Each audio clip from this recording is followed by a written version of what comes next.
नमस्कार, आप देख रहे हैं dilanantop.com और ये है हमारी रक्षा मामलों पर खास पेशकश रखवाले। इसमें हमेशा की तरह हमारे साथ है रक्षा विशेषज्ञ संदीप उन्नीथन। बहुत बहुत स्वागत है संदीप आपका। धन्यवाद निखिल। संदीप, इस बार हम 3 स्टोरीज डिस्कस करने वाले हैं। तीनों अपने आप में काफी इंटरेस्टिंग है। पहली स्टोरी होने वाली है अरुणाचल प्रदेश में भारतीय दावा जो एलएसी को लेके है, उसके अंदर 4.5 किलोमीटर आकर के चीन ने एक गांव बनाया है, ऐसा दावा है एनडीटीवी की एक रिपोर्ट का। विष्णु सोम ने उसको किया है। हम इसके बारे में बात करना चाहते हैं। दूसरी खबर यह है कि भारत सरकार 83 LCAs के बाद अब ये सोच रही है कि सुखोई और मिग-29 के ऑर्डर प्लेस किए जाएं। आरएफपी उसका बहुत जल्दी आने की संभावना है, इस तरह की मीडिया रिपोर्ट्स हैं। इसके अलावा हम एक और स्टोरी पर गौर करना चाहते हैं और वो है बिडेन एडमिनिस्ट्रेशन। अब वहां अमेरिका में एक नए राष्ट्रपति आ गए हैं। उनके आने से हमारे सामरिक महत्व के जो मामले हैं उन पर कितना नफा नुकसान हमें देखना पड़ सकता है। इन तीनों चीजों पर हम चर्चा करेंगे, लेकिन पहली चीज जो सबसे करीब की है, हमारे घर के पास की है, अरुणाचल प्रदेश। संदीप भाई, आपने भी उस रिपोर्ट को देखा है और मैं पहले वो स्कैंडल वाला पार्ट उसमें से निकाल देना चाहता हूँ। हमारे दर्शक इस बात को समझें कि ऐसा नहीं हुआ है कि जब वो एनडीटीवी की रिपोर्ट हुई है तो कोई टैंक ऐसा घुस गया था बॉर्डर के पार और रातों रात वो गांव नहीं बनता है। चीन के पास वो जमीन 1962 से, इनफैक्ट 1959 से है, 1959 से वहां पे उनके मिलिट्री आउटपोस्ट भी हैं। अब उन्होंने वहां पे एक सिविलियन ऑक्यूपेशन करते वो नजर आ रहे हैं। संदीप, आप इस घटना को कैसे देखते हैं? हम समझना चाहते हैं कि किन किन तरह से आप समझना चाहते हैं इन डेवलपमेंट्स को। अब जो ईस्ट से आपके पास आ रहे हैं, अब तक के वेस्ट में हम परेशान चल रहे थे, अब एक खबर अरुणाचल से भी आ गई है। निखिल, मैं पहली बार चाइना की ग्रैंड स्ट्रैटेजी के बारे में बात करना चाहता हूं, इससे पहले कि हम अरुणाचल की बात करें। चाइना की जो स्ट्रैटेजी रही है आज तक, वो ये है कि वो इंफ्रास्ट्रक्चर को यूज करती है अपने बॉर्डर डिस्प्यूट्स सेटल करने के लिए या फिर अपने नेबर्स को परेशान करने के लिए। आप जहां कहीं भी देख लीजिए, चाहे वो साउथ चाइना सी हो या ईस्ट चाइना सी हो या फिर हमारे बॉर्डर पे क्यों ना हो, वो हमेशा पहले इंफ्रास्ट्रक्चर बना लेते हैं। जैसे कि साउथ चाइना सी में बिल्कुल रातों रात उन्होंने इतने सारे आइलैंड्स खड़े कर दिए और अपना जो है उन्होंने क्लेम बना दिया कि ये साउथ चाइना सी चाइना का ये सी है, टेरिटोरियल वाटर्स है, इसलिए कोई हमारे इजाजत के बगैर नहीं आ सकता है। तो इस तरह के ये प्रेशर पॉइंट्स क्रिएट करते हैं। ठीक इसी तरह उन्होंने एलएसी पे भी उनकी जो अगर आप बिहेवियर देखोगे कि 2004-5 से पहले हमने ये बॉर्डर इंसिडेंट्स के बारे में सुना नहीं था कि ये यहाँ पे आ गए, या मैं सुंदरवन चौक की बात नहीं कर रहा हूँ, जो आम जो पेट्रोलिंग की बात चलती है। पहले उन्होंने 10-15 साल पूरी अपनी इंफ्रास्ट्रक्चर बना ली, बॉर्डर पे रोड्स बना लिए, रेल रोड बना दिए, पेसेस बना दिए। उसके बाद उन्होंने उन इंफ्रास्ट्रक्चर पे अपनी पेट्रोलिंग शुरू कर दी अपनी क्लेम बढ़ाने के लिए। और ये शुरू होता है सिलसिला 2005 से, 2005-6 से, और इसके बाद ये क्लैशेस शुरू हो जाते हैं और तब हमें पता लगता है कि देखिए हमें भी कुछ करना चाहिए, बॉर्डर इंफ्रास्ट्रक्चर भी हमें बढ़ाने की जरूरत है, तो हम शुरू करते हैं ये। तो ये जो सारी जो उनकी प्लानिंग है, बहुत आगे की सोचते हैं वो, आज या कल की बात नहीं करते, वो 10-20-30 साल सोचते हैं, आगे की सोचते रहते हैं। तो अगर आप ये अरुणाचल की जो प्रॉब्लम अभी देखते हो, हम जूम इन करते हैं उस पर, इंडिया का जो मानना है ये कि उन्होंने अपनी टेरिटरी पे बनाया है। ये हमारे ये जो टेरिटरी उनके कब्जे में आ गया था 1959 में, एक लॉन्गजू इंसिडेंट के बाद, जो जैसे आप जानते हैं 1962 वॉर के कुछ ही साल पहले ये एक मुठभेड़ हुआ था वहां पर असम राइफल्स के साथ, और हमारे 2 सैनिकों को उन्होंने मार गिरा दिया। और उसके बाद ये पूरा एरिया उनके कब्जे में आ गया, ये सुबनसिरी डिस्ट्रिक्ट में जो है। और अब जो है पिछले कुछ सालों में हमने देखा है, 3-4 सालों में उन्होंने अपनी इंफ्रास्ट्रक्चर एक्सेलरेट कर दिए, बेसिस बना रहे हैं। खासकर दोकलम इशू के बाद 2017 के बाद उन्होंने अपनी सारी इंफ्रास्ट्रक्चर बिल्डिंग एक्सेलरेट कर दिए पूरे एलओसी पे। 3,500 किलोमीटर लगभग जो है, लद्दाख से लेके अरुणाचल तक, और खास करके अरुणाचल पे। अब आता है इस विलेज का मामला जो है, ये एक सिविलियन इंफ्रास्ट्रक्चर के तौर पे उन्होंने खड़ा कर दिया एक पिछले 1 साल के अंदर। और हमें पता नहीं है उसमें लोग रह रहे हैं अभी या नहीं, लेकिन हो सकता है कि बहुत जल्द वहां पे लोगों को वो सेटल भी कर देंगे। उनका ये सिर्फ कहना है कि देखिए ये जो एरिया है यहाँ पे सिर्फ चाइनीज मिलिट्री ही नहीं, चाइनीज के पॉपुलेशन भी यहाँ रहती है, टिबेटन लोग रहते हैं, तो ये सारे पॉपुलेटेड एरियाज है। ये इससे वो अपनी न सिर्फ वो अपना क्लेम को फर्म करते हैं कि ये अनइनहैबिटेड एरिया नहीं है, ठीक उसी तरह से जिस तरह से हम कहते हैं कि अरुणाचल प्रदेश जो चीन क्लेम करती है, जिसको वो लोअर टिबेट कहती है, हमारा ये कहना है कि देखिए ये एक state of the Indian union है, हम इसको, ये तो it is of the table, इसको हम इस पे नेगोशिएट नहीं कर सकते। ठीक उसी तरह वो भी अब थोड़ी धीरे धीरे करके अपने पॉपुलेटेड जो लेसर पॉपुलेटेड एरियाज है वहां पे लोगों को सेटल कर रहे हैं। तो ये जो विलेज है उसी का उस प्लान का एक हिस्सा है। और काफी सारे जगहों पे अरुणाचल प्रदेश के काफी सारे बॉर्डर एरियाज पे उन्होंने इस तरह सा बहुत सारे विलेजेस का डेवलपमेंट शुरू कर दिया। संदीप, हमने इस गांव को तो बनते हुए देखा, अब ये बहस से परे हो गया कि वो गांव है कि नहीं, क्योंकि विष्णु की रिपोर्ट के बाद में बहुत सारे ओपन सोर्स इंटेलिजेंस का जो लोग काम करते हैं उन्होंने वहां की हाई रेजोल्यूशन पिक्चर्स डाली हैं, तो वो गांव तो है वहां पे। और इस बात में भी कोई बहस नहीं कि जो इंडियन क्लेम लाइन है वो उसके अंदर आ रहा है, मतलब कम से कम भारत जो मानता है उसके हिसाब से वो अंदर है। लेकिन जब MEA से इस बात के बारे में पूछा जाता है और MEA एक समाचार एजेंसी के जरिए बयान देता है, तो वो कहता है कि अलोंग द LAC एक निर्माण हुआ है, लेकिन वो ये नहीं बताते हैं कि वो अलोंग द LAC उस तरफ हुआ है या हमारे तरफ हुआ है। तो ऐसी चीज जो सुनने में हमें बड़ी आउटरेजियस लग सकती है कि आप ठीक है, वो आप विवादित स्थल है, विवादित जगह है, लेकिन हम तो अपने उसको एक सॉवरेन हिस्सा मानते हैं। वहां पे आकर के कोई गांव बनाता है, चाहे वो आपके डिफैक्टो कंट्रोल में ना हो, तब आपका जो विदेश मंत्रालय है वो एक तीखी प्रतिक्रिया देने से क्यों परहेज करता है? वो ठीक इसीलिए कि वो एक दूसरा फ्रंट नहीं खोलना चाहते।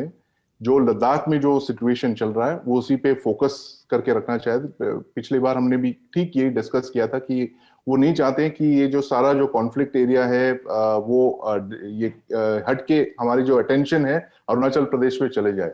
तो ये जो है बिल्कुल ठीक कहा आपने, विवादित स्थल है, ये उन्होंने कैप्चर किया था 1959 में। तो लेकिन ये अब जो चल के हमारे एरिया ऑफ कंसर्न नहीं है उतना जितना कि लद्दाख में। तो वो ये चाहते हैं कि हमारी जो पूरी अटेंशन है वहां पे फोकस रहे और डिसएंगेजमेंट की बात हम जल्द करें वहां पर। तो क्या संदीप ये समझा जाए कि अब जो फोकस है, कम से कम इंडियन फोकस है, वो उन इलाकों पे है कि मैप एक दूसरी चीज है, उसको मैं कहता हूं एस्पिरेशन, और रियलिटी है जो आपका डिफैक्टो कंट्रोल है। तो क्या भारतीय तंत्र इस तरह से सोच रहा है कि आप डिफैक्टो कंट्रोल वाली जगहों पे ज्यादा फोकस कीजिए, मैप को हम देखेंगे वो बाद में कैसे सेटल होता है? बिल्कुल ठीक, ऐसे ही सोच है, क्योंकि आप ऐसे बहुत सारे जगह हैं जहाँ पे वो आ गए हैं, जैसे कि डोकलाम जहाँ पे हमारे स्टैंड ऑफ हुए 2017 में, जो तो वो एरिया बदल दिया वहां तो नहीं, मतलब उन्होंने पूरा भी सुनने में आया कि वहां का पूरा नक्शा ही बदल दिया उन्होंने। इतने सारे सेटलमेंट्स आ गए वहां पे, घर बना दिए हैं, परमानेंट रेजिडेंट टाइप का है। हमारा सिर्फ एक एडवांटेज वहां पर है कि हम हायर ग्राउंड पे हैं और वो नीचे चुम्बी वैली में है, तो थोड़े वल्नरेबल है वहां, इसलिए हम एस्टेब्लिश नहीं कर रहे अपना क्लेम। और ये भी है कि वो भूटानीज टेरिटरी पे है, तो भूटान को एक्चुअली इंटरवीन करना चाहिए। तो इसलिए हम शायद MEA का ये सोच है कि हम अपना वो जो कहते हैं कि you should pick your battles, तो वो धीरे से अपना ये कर रहे हैं कि देखिए हम इस पे नहीं विवाद करेंगे, अब इस पे फोकस करें। तो शायद इसीलिए उन्होंने कहा कि we are watching the situation very carefully, और हमारा भी इंफ्रास्ट्रक्चर वो बना रहे हैं। चलिए, फेयर एनफ। अब अगली सुर्खी जो संदीप है वो बाइडेन एडमिनिस्ट्रेशन को लेकर है। वहां यूएस में एक नई सरकार आ गई है, और जैसा कि हर बार होता ही है, नए यूएस एडमिनिस्ट्रेशन के आने के बाद पूरी दुनिया में ये बात होती है कि अब आपके उस देश के साथ संबंध कैसे रहेंगे। मैं समझना चाहता हूं कि हमने यूएस के साथ काफी प्रोग्रेस किया है। जब हमने अपनी सुई ऐसे ईस्ट से घुमा के वेस्ट की है, हमने न्यूक्लियर डील की, फिर आपके 3 फाउंडेशनल पैक्ट्स उन्होंने कहा, हमारे यहाँ बहुत रेजिस्टेंस था, लेकिन आपने लेमुआ भी किया, कोमकासा किया, आपने बेका का भी कर लिया है। तो अब ऐसी कोई टेक्निकल चीजें बचती नहीं है, अब वो पॉलिटिकल विल का मसला बचता है दोनों पक्षों की तरफ से। आप क्या किसी तरह का बदलाव देखते हैं जो भारत और अमेरिका के जो सामरिक संबंध जिस दिशा में जा रहे थे उसमें, या फिर वो जो अपनी गति पे है उस पे चलते रहेंगे? निखिल, मेरा मानना यह है कि जो मोमेंटम बना दिया है दोनों देशों ने इंडो यूएस न्यूक्लियर डील के बाद, वो लगातार अब चलता रहेगा। अब उससे कोई वापस आने का कोई मुझे नहीं लगता कोई संभावना है, क्योंकि जब यूएस ने एक बार ठान दिया है कि हम इंडिया को सपोर्ट करेंगे चाइना के खिलाफ एक स्ट्रेटेजिक काउंटर बैलेंस के तौर पे, तब फिर हो सकता है थोड़ा बहुत चेंजेस आ सकते हैं। वो इतनी पब्लिकली नहीं कहेंगे कुछ चीजें, लेकिन वो जो मेन थ्रस्ट उनकी पॉलिसी का है वो चलता रहेगा। और इसमें इस पॉइंट के लिए मैं दो चीजें बताना चाहता हूं। एक यह है कि अभी एंथनी ब्लिंकन जो है वो सेक्रेटरी ऑफ स्टेट जो नए है बाइडेन एडमिनिस्ट्रेशन के, उन्होंने सेनेट फॉरेन रिलेशंस कमिटी में उन्होंने एक प्रेजेंटेशन किया है, जहां पे उन्होंने साफ कहा है कि जो बाइडेन एडमिनिस्ट्रेशन ये जो माइक पॉम्पेयो ने कहा है चाइना के खिलाफ वो उइगुर ऑपरेशन के बारे में और जेनोसाइड, उन्होंने कहा कि ये उइगुर्स को जो कर रहे हैं वो जेनोसाइड है, मानव हत्या लार्ज स्केल पे। तो हम बिल्कुल वही पॉलिसी फॉलो कर रहे हैं और उन्हें बहुत ठीक कहा है बहुत सारी चीजें। तो इससे हमें पता लगता है कि ऐसी बहुत सारी चीजों पे वो कंटिन्यूटी बनाए रखेंगे, खास करके चाइना को लेके। हमारा जो अभी इमीडिएट फोकस जो है ये चाइना को, क्या ये जो ट्रम्प ने जिस तरह से चाइना को टैकल किया था पिछले कई महीनों से, क्या बाइडेन एडमिनिस्ट्रेशन यही करेगी या फिर वो पलट के कहेगी कि नहीं हमें ये नहीं करना है या वो नहीं करना है। लेकिन इनके स्टेटमेंट से ऐसा पता लगता है कि बहुत सारे जो चाइना को लेके जो पॉलिसी है यूनाइटेड स्टेट्स वो कंटिन्यू करते रहेगी। और दूसरी जो एक डॉक्यूमेंट है, कुछ दिन पहले एक डिक्लासिफाई किया था उन्होंने, नेशनल सिक्योरिटी काउंसिल की एक 10 पेज की एक डॉक्यूमेंट है जो नॉर्मली 30 साल के बाद उनको डिक्लासिफाई करना था, लेकिन आउटगोइंग ट्रम्प एडमिनिस्ट्रेशन ने उसको ऐसे डिक्लासिफाई करके पब्लिक डोमेन में डाल दिया है। बहुत ही एक इंटरेस्टिंग डॉक्यूमेंट है, क्योंकि उसमें पूरी जो यूएस स्ट्रैटेजी है चाइना को लेके उन्होंने बड़े विस्तार से उसको एक्सप्लेन करके कहा है कि कैसे, जो जैसे मैं कह रहा था कि वो इंडिया को सपोर्ट करना चाहता है चाइना के खिलाफ, क्योंकि उनको लगता है कि एशिया में इंडिया ही एक ऐसा पावर है जो चाइना को कन्फ्रंट कर सकती है और हमें इसे मदद करना चाहिए। और वो ये भी चाहते हैं कि ऐसे एक अलायंस ऑफ नेशंस भी बनाए, जो क्वाड जिसे कहते हैं, उसको बना के चाइना को काउंटर करे। और ये इस 10 पेज डॉक्यूमेंट में इतनी क्लैरिटी से मैंने आज तक यूएस पॉलिसी को नहीं पढ़ा और नहीं जांचा जिस तरह से इन्होंने इस पे, जाहिर सी बात है क्योंकि ये एक इंटरनल डॉक्यूमेंट है, एक रिस्ट्रिक्टेड डॉक्यूमेंट है जो उन्होंने पब्लिक डोमेन में लगाया। तो ये दोनों चीजें देखने के बाद मुझे ऐसा लगता है कि बाइडेन एडमिनिस्ट्रेशन जो है शायद ट्रम्प के तरह वो इतने पब्लिकली चाइना को नहीं ओपोज करेंगे या कॉन्ट्रडिक्ट नहीं करेंगे, लेकिन जो ओबामा की जो सेकेंड टर्म एडमिनिस्ट्रेशन में जो उन्होंने एक तरह से यू टर्न किया था चाइना पॉलिसी को लेके। पहले टर्म में ओबामा बड़े फ्रेंडली थे चाइना के साथ, और लेकिन दूसरे टर्म में उनको पता लग गया कि देखिए चाइना जो है ज्यादा मार्केट एक्सेस, चाइना की जो मेन स्ट्रेटेजी ये कि लोगों को कन्विंस करना, देखिए अगर आप हमें मार्केट एक्सेस देंगे या फेवरेबल ये बिजनेस टर्म्स देंगे तो हम एक डेमोक्रेसी बन जाएंगे आगे चल के। ये सबसे बड़ा एक तरह से एक ढोंग उन्हें रचा था काफी सालों से। लेकिन सेकेंड टर्म ओबामा एडमिनिस्ट्रेशन में उन्हें शायद पता चल गया कि देखिए ये एक्चुअली एक फरेब है, ये उनका कोई डेमोक्रेसी की तरफ जाने की कोई प्लानिंग नहीं है, वो एक्चुअली मोर अथॉरिटेरियन बन रहे हैं। और ये जाहिर सी बात, जब शी जिनपिंग आ गए तो ये तो बड़ा ही क्लियर हो गया कि अब तो चाइना के जो अथॉरिटेरियन टर्न है वो बिल्कुल जैसे कहते हैं कास्ट इन स्टोन है। तो मुझे लगता है कि जो प्रेसिडेंट बाइडेन जो उस वक्त वाइस प्रेसिडेंट थे, उनकी चाइना पॉलिसी एक तरह से कंटिन्यूएशन होगी, लेकिन उतना पब्लिकली नहीं कहेंगे या उतनी बातें नहीं पब्लिकली करेंगे जैसे ट्रम्प कहते थे। जैसे बॉर्डर डिस्प्यूट में आपने देखा होगा, ये लद्दाख के स्टैंड ऑफ में कितने पब्लिकली उन्होंने इतने सारे स्टेटमेंट्स इशू किए थे हमारे फेवर में, जो कि पहले कभी नहीं हुआ था।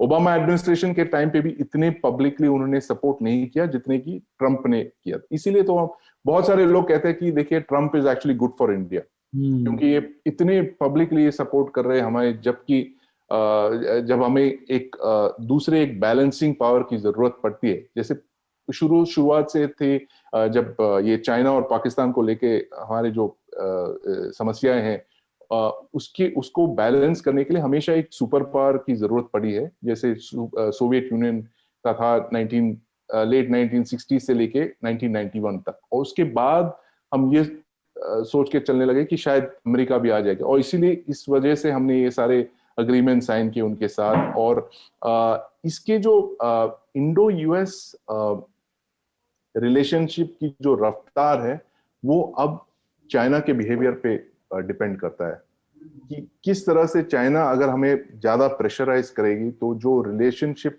जो काफी क्लोज चल रहा है वो शायद एक अलायंस के तौर पे फॉर्मलाइज क्यों ना हो, जिस तरह ठीक उसी तरह से जैसे 1962 वॉर के बाद हुआ था, जो जिस तरह से जो जॉन एफ कैनेडी एडमिनिस्ट्रेशन मदद के लिए आए थे, बहुत सारे उन्होंने मिलिट्री असिस्टेंस दिए, covert assistance, overt assistance, intelligence agencies उन्होंने एस्टैब्लिश किए हमारे। तो इसी तरह का एक, तो इससे एक बात समझ में आती है कि जो दुनिया एक तरह से एक गोल है कि हम पूरी तरह से 60 साल के बाद ठीक उसी जगह पे पहुंचे जहां पे हम 1962 में थे।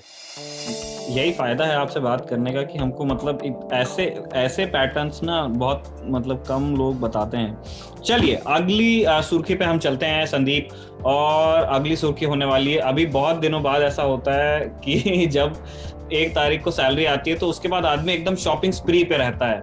वैसा अभी कैपिटल एक्विजिशन को लेकर के हमको लग रहा है एमओडी की तरफ से उन्होंने अभी एलसीए का ऑर्डर दिया है 83, बहुत बड़ा। उसके बाद अब वो कह रहे हैं कि अब वो आरएफपी फ्लोट करने वाले हैं सुखोई के लिए, और जो मॉथबॉल्ड आपके मिग 29 के फ्रेम्स आपके पड़े हुए थे उनको वो भारत के लिए बनवा लेना चाहते हैं, और उसके लिए एक डील पे लगभग फाइनल स्टेजेस में है। अब वो फाइनेंशियल कमिटमेंट कितना होगा उसके ऊपर बात आकर के रुकी हुई है। बिल्कुल जब ये डील हो जाएगी और वो प्लेन्स आने लगेंगे हम तब तो और विस्तार से बात करेंगे, लेकिन चूंकि अभी जिक्र आया है तो अभी भी समझना चाहते हैं। संदीप, इसमें 12 सुखोई 30M की आई हैं, तो इसमें हमको एक बात ये समझ में आई कि आपके 9 तो वो हैं जो आपके क्रैश किए हैं और वो 3 और लेना चाहते हैं। ठीक है, वो अपना स्ट्रेंथ वैसी की वैसी रखना चाहते हो। मेरा ध्यान उस चीज पे गया जहां पे कहा गया कि इस डील में सिर्फ जेट्स नहीं लिए जाएंगे, अपडेट खरीदा जाएगा फ्लीट के लिए। मुझे रखवाले का वो एपिसोड याद आ रहा है जिसमें आपने जब सुखोई 30M की आई की बात की थी हमने बड़े विस्तार से, तब आपने कहा था कि हमने एक बनते हुए जेट को लिया था जिसको लेकर के हमारा सपना उस तरह से साकार नहीं हुआ। एक बहुत बढ़िया जेट है, बट उसमें इतनी चीजें समय के साथ ऐड होती गई कि वो कभी वो शिप ऑफ थीसिस वो पूरा ही नहीं हुआ। अब आप एक और अपडेट की बात कर रहे हो, मैं इस अपडेट में क्या होगा ये भी जानना चाहता हूं अपने दर्शकों के लिए, और ये अपडेट अब करना कितना ठीक रहेगा ये भी। निखिल, ये जो 12 जेट्स आ रहे हैं, हमें बताया गया कि ये जो ब्रह्मोस वाले सुखोई हैं यही होंगे, जो सारे एयर टू ग्राउंड वाले जो ब्रह्मोस है स्पेशली उसको रीइंफोर्स करते हैं ये मिसाइल लॉन्च करने के लिए, तो उस कॉन्फ़िगरेशन में होंगे। जहां तक, और इसके करीब 10,000 करोड़ पे करने वाले हिंदुस्तान एरोनॉटिक्स पे, और इसके बाद जो है सुखोई लाइन बिल्कुल कंप्लीट कर देंगे, बंद कर देंगे। इसके बाद और जेट्स खरीदने के कोई प्लान नहीं है। उसके बाद वो फिर वो एमका पे फोकस करना चाहते हैं, एमका और तेजस के वेरिएंट्स पे। अब रही बात ये इनके अपग्रेड की, तो सुखोई एक बहुत ही केपेबल जहाज है। इनफैक्ट सुखोई आज के दौर पे it has become like the MiG 21, जो एक जमाने में मिग 21 हुआ करता था इंडियन एयरफोर्स के लिए, जो एक लाइट फाइटर था, और आप अब एक हैवी फाइटर को एक बैकबोन की तरह यूज कर रहे हैं। तो वो एक it was never plan this way, कि उनको लगा कि हमेशा एलसीए नंबर्स में आ जाएंगे 200-300, और मिग ये सुखोई 30 थोड़े कम नंबर्स में होंगे, लेकिन अब तो बिल्कुल उल्टा ही हो गया। सू-30 आपका बैकबोन है और ये रहेगा करीब 20-25 साल और आपके फ्लीट में, तो there is no going back from that.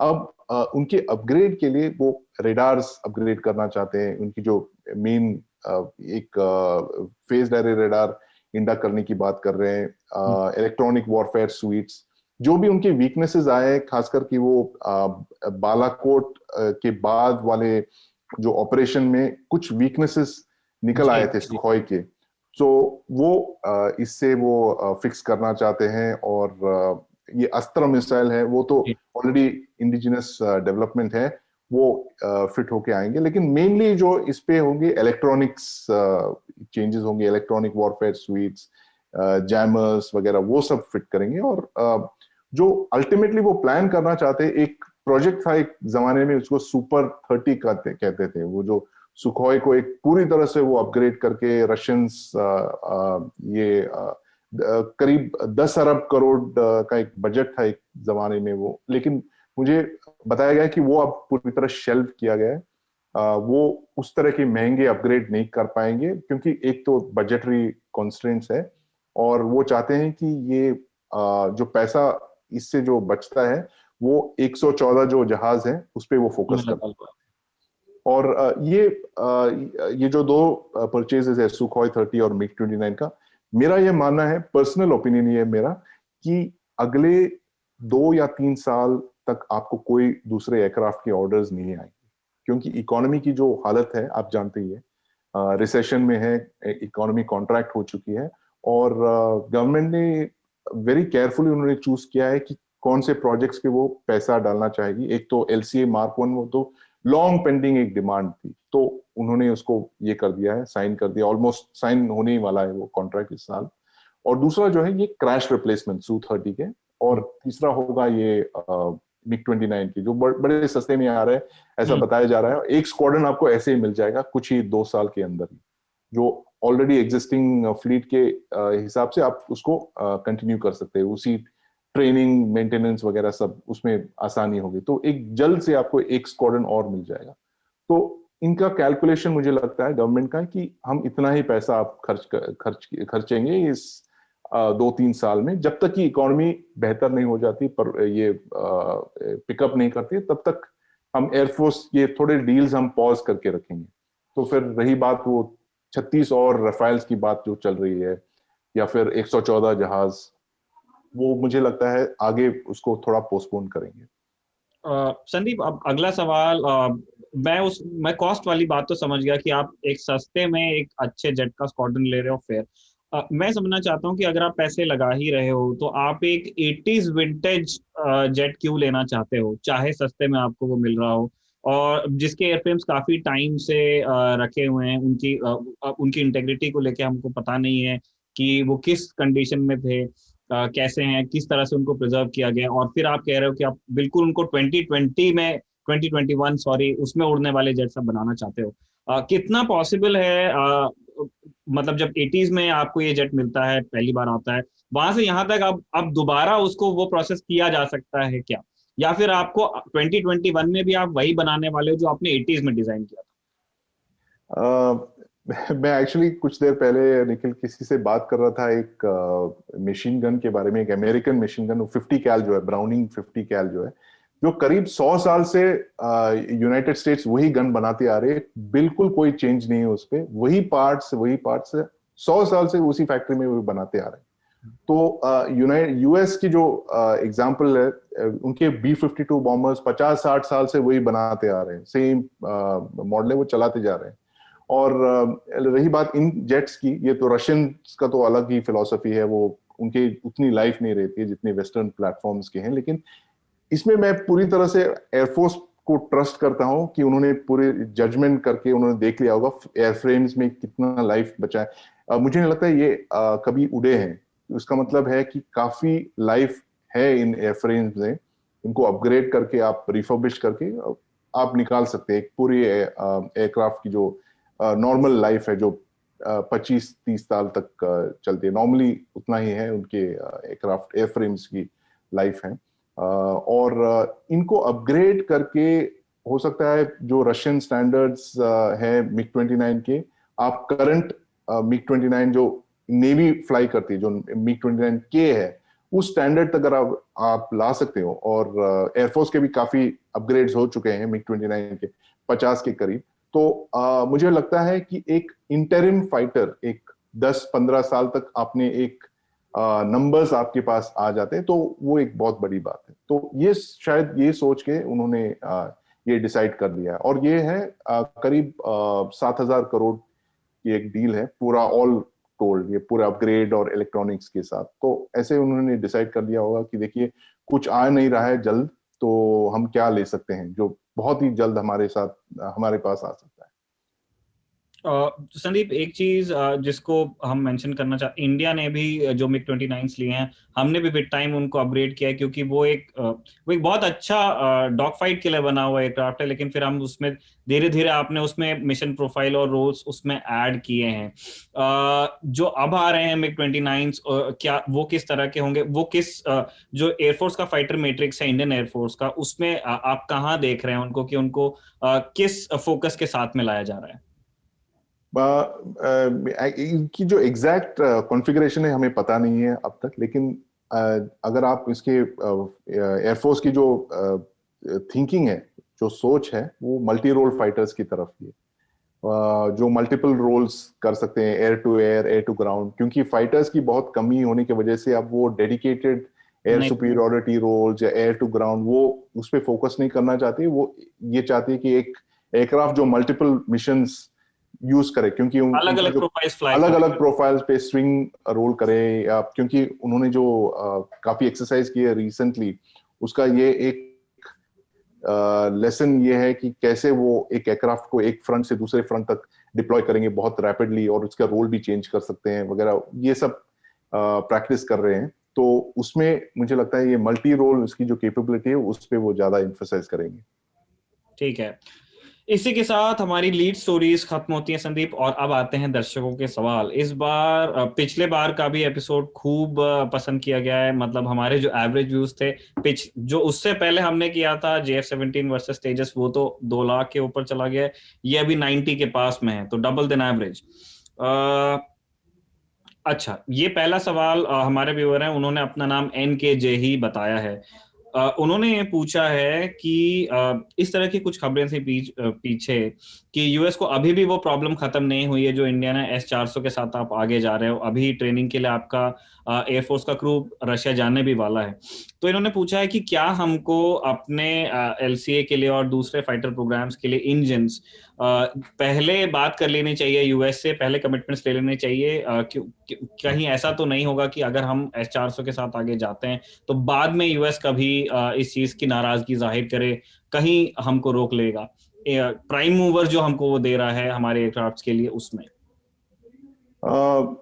Nikhil, मुझे नहीं लगता है जिस मकाम पे इंडिया और यूएस की जो स्ट्रेटेजिक रिलेशनशिप पहुंच गई है, उस मकाम पे अब हम जैसे पहले बात कर रहे थे, there is no going back. और अगर यूनाइटेड स्टेट्स ने सैंक्शन लगा दिया या LCA के इंजन्स रोक दिए, तो बहुत ही it will be very unfortunate. और इसका मतलब है कि जो रिलेशनशिप हमने बनाया आज तक वो पूरी तरह से एकदम फ्रीज हो जाएगा।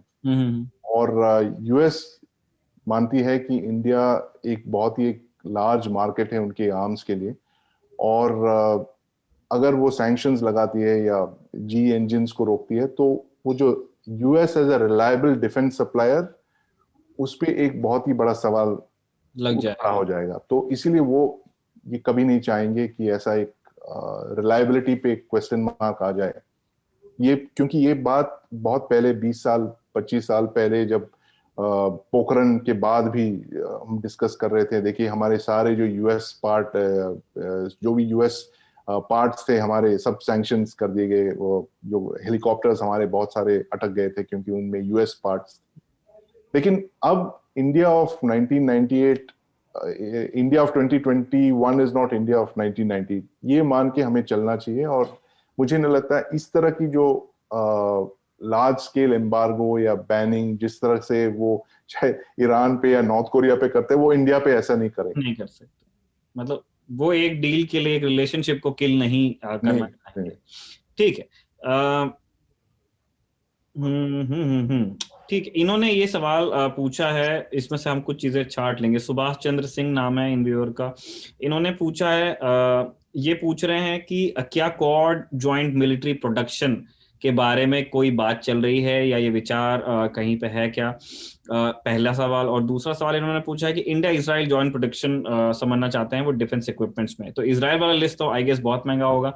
हमारी दिलचस्पी ज्यादा उसमें है कि जो जिन 4 देशों के साथ आने की बात हो रही है, अब क्या वो रक्षा साझेदारी में भी साथ आने वाले हैं मैन्युफैक्चरिंग में? कैसा? मैंने ये बहुत अच्छा सवाल है निखिल। इनफैक्ट जो कोऑपरेशन की बात कर रहे हैं आप, it is mainly about exchange of intelligence और जॉइंट एक्सरसाइजेस वगैरह। अब तक वो उन्होंने प्रोग्रेस नहीं किया जॉइंट डेवलपमेंट में, लेकिन this is an area that they should actually go down. और अब तक जो है हमारी जो डिफेंस रिलेशनशिप है यूनाइटेड स्टेट्स के साथ ही है, और common military equipment United states supply करती है तीनों देशों को, जापान, इंडिया और ऑस्ट्रेलिया को। लेकिन ऐसा कोई प्लेटफॉर्म नहीं आया आज तक जहां पे चारों देश कोलैबोरेट कर सकते हैं। F-35 एक प्रोग्राम था काफी साल पहले, लेकिन हो सकता है आगे चल के ऐसे प्रोग्राम्स आ सकते हैं, लेकिन मुझे नहीं लगता अभी तक उन्होंने डिस्कस किया है इस इश्यूज को। लेकिन जैसे मैं पहले कह रहा था कि the speed of the Indo US relationship will depend on China's act. China की हरकतों पे ये डिपेंड करेगा। और काफी सारे आइटम्स डिस्कस कर रहे हैं इंडिया और यूएस, लेकिन ऑस्ट्रेलिया और जापान के साथ अब तक कोई प्लान नहीं है। इंडिया यूएस DTTI के तहत वो काफी आइटम्स डिसाइड डेवलप कर रहे हैं। लेकिन ये एक अच्छे, it's a very good suggestion in fact that they should look at common platforms, खासकर जापान के साथ, क्योंकि उनकी जो हाई टेक्नोलॉजी है वो एशिया का नंबर 1 टेक्नोलॉजी पार है। वो कोई डाउट नहीं, उनमें दो राय नहीं है कोई। लेकिन वो इस तरह से कि उनकी कॉन्स्टिट्यूशन की वजह से वो इंडियन मार्केट में मिलिट्री हार्डवेयर छोड़िए, वो मशीन्स भी सप्लाई करने को तैयार नहीं है। अगर कोई एक इंडियन डिफेंस मैन्युफैक्चरर हो जिसके जो ड्यूअल यूज टेक्नोलॉजी बनाते हो या मिलिट्री के लिए और सिविल मार्केट के लिए, और जापान सिर्फ आपको सिविल मार्केट के इक्विपमेंट सप्लाई करेगी, और वो इतनी निगरानी पे वो रखते हैं कि आप वो ये नहीं चाहेंगे कि आपकी सिविलियन यूज की मशीनरी आप मिलिट्री साइड में यूज करें। उतनी फोकस पे रखते हैं आपके वेपन्स को, क्योंकि आपकी न्यूक्लियर वेपन, आप एक न्यूक्लियर वेपन स्टेट हैं वगैरह। इससे तो अगर आप वो जापानीज टेक्नोलॉजी ये अगर आपने क्रैक कर दिया तो वो एक बहुत बड़ी बात होगी। अगर वो बुलेट ट्रेन के साथ हमें कुछ और टेक्नोलॉजी भी दे, फाइटर टेक्नोलॉजी या सबमरीन टेक्नोलॉजी, तो बहुत बढ़िया बात हो। सही है। ठीक है, आखिरी सवाल हम मनीष गुप्ता का लेना चाहते हैं। मनीष पूछ रहे हैं कि रफेल पे तो खूब बात हुई है जो फ्रांस से आता है, ये पूछ रहे हैं पैंथर हेलीकॉप्टर्स को लेकर के फ्रांस और भारत की क्या बात चल रही है, और क्या इस तरह फ्रांस और भारत क्या इस प्लेटफॉर्म पर भी कोई साझेदारी का विचार चल रहा है? क्या हम पैंथर्स को कंसिडर करेंगे? ये शायद Nikhil, I am not very sure, but this is the helicopter that is in the reckoning for Indian navy के जो ये डोमेस्टिक प्रोडक्शन की बात कर रहे हैं।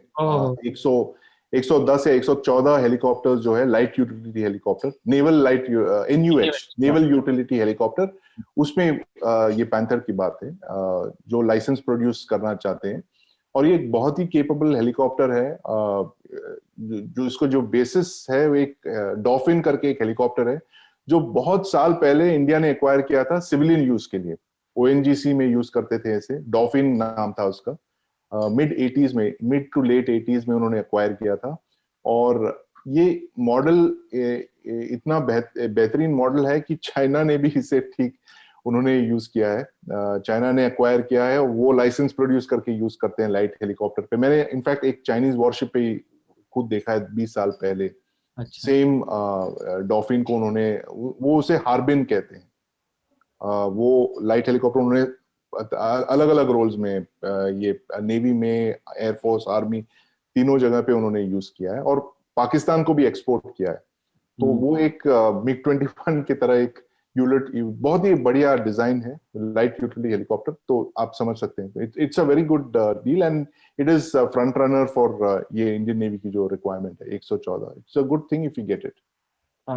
लेकिन आई गेस इसमें अभी थोड़ा वक्त लग सकता है। बिल्कुल, क्योंकि वो NUH की अभी शायद RFP इशू होनी है बाकी, और RFI निकल चुका है, और it is under the strategic partnership. तो उसमें ये है, तो HAL इस कॉन्ट्रैक्ट में घुसना चाहते हैं अपने ALH लेके और इस पे, लेकिन नेवी चाहती है कि वो स्ट्रेटेजिक पार्टनरशिप के तौर पे वो बनाना चाहते हैं उसे। तो that's the thing. So it's a good contender, very good machine, tried tested, 40 साल की डिजाइन हिस्ट्री है, प्रूवन डिजाइन है। ठीक है। अच्छा, अभी इससे बात निकल गई तो मैं पूछ लेता हूँ, बस 5 मिनट हम आपके लेना चाहते हैं। चाइना कंसिडर कर रहा है 500 मिल 17 हेलीकॉप्टर्स को उनके कॉम्बैट लिफ्ट कैपेसिटी को बढ़ाने के लिए, और ये कहा जा रहा है कि उन्होंने जो अभी जो नया LAC पे विवाद शुरू हुआ है उसको देखते हुए वो ऐसा कर रहे हैं। चाइनीज एयरफोर्स और चाइनीज आर्मी दोनों काफी हेलीकॉप्टर्स उड़ाते हैं और उनके पास में अच्छी खासी संख्या है इन प्लेटफॉर्म्स की। हमें समझना चाहते हैं कि कौन सी वो एक कमी थी कि उन्हें इस हेलीकॉप्टर के लिए जाना पड़ा, उनके जो प्रेजेंट फ्लीट है वो कहाँ मतलब मार खा रही थी तिब्बत के प्लेटो के ऊपर उड़ने में। निखिल, Mi-17 जो है, it is virtually the work horse जो मीडियम लिफ्ट हेलीकॉप्टर्स में, बहुत फैंटास्टिक हेलीकॉप्टर है। इस क्लास की शायद बहुत कम हेलीकॉप्टर्स हैं जो एकदम रगड है, वो एकदम प्रोवन डिजाइन है। जैसे कि ये करीब 40 से 50 साल से वो बनाते आ रहे हैं। पहले वो Mi-8 था, तो उसके लेसन्स को उन्होंने इनकॉर्पोरेट करके Mi-17 में यूज किया है, और हम भी इसके बहुत बड़े एक लार्ज यूजर हैं। हमारे पास भी है शायद 150-200 इसके हेलीकॉप्टर्स हैं।